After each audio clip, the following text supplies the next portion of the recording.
बहुत समय पहले की बात है। एक महान राजा थे, अश्वपति। उनकी कोई संतान नहीं थी, जिस कारण उनका मन हमेशा दुखी रहता था।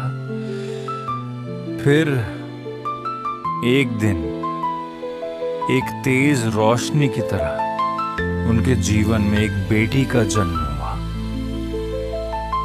उसका नाम रखा गया सावित्री। सावित्री नाम नहीं था, मानो देवी का आशीर्वाद था। समय बीता गया, सावित्री बड़ी हुई, सुंदर भी और बुद्धिमान भी।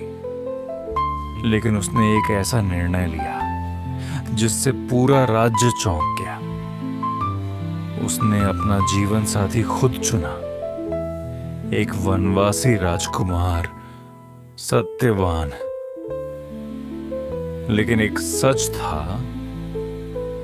जो किसी ने उससे छुपाने की कोशिश नहीं की। सत्यवान की उम्र बहुत कम थी। लोगों ने समझाया, पर सावित्री नहीं मानी। उसने कहा, मैं प्रेम को चुनती हूं, भाग्य को नहीं। और फिर उसने सत्यवान से विवाह कर लिया। कुछ समय बाद सावित्री और सत्यवान जंगल में रहने लगे, एक शांत सरल जीवन। लेकिन वो दिन आ ही गया।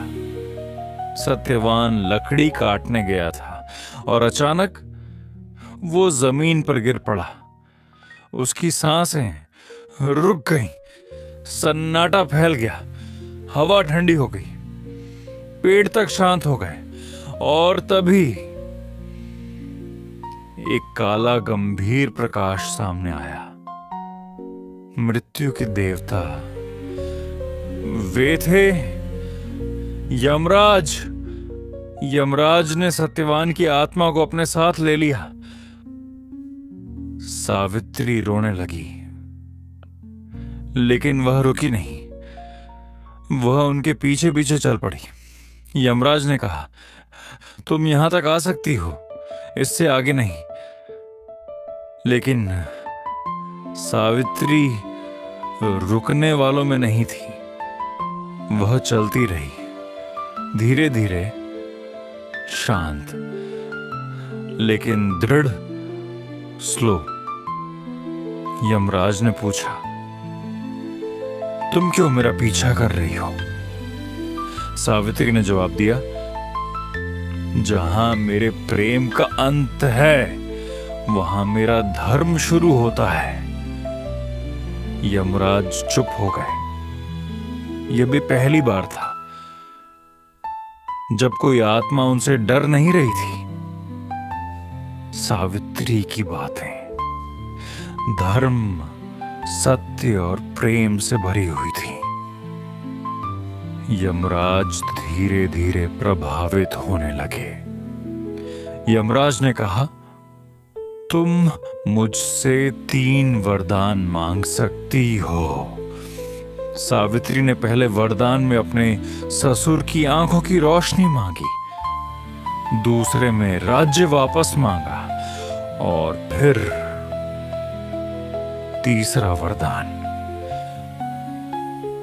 मुझे सत्यवान के पुत्र की मां बनने का वरदान दीजिए। यमराज मुस्कुराए, क्योंकि यह वरदान सीधे जीवन से जुड़ा था और नियम के अनुसार वो इसे मना नहीं कर सकते थे। तथास्तु। जैसे ही यह शब्द बोले गए, एक चमत्कार हुआ। सत्यवान की आत्मा वापस उसके शरीर में लौट आई। सावित्री टूट गई, लेकिन खुशी से। ये कहानी सिर्फ प्रेम की नहीं, ये कहानी है उस शक्ति की जो मृत्यु को भी झुका देती है।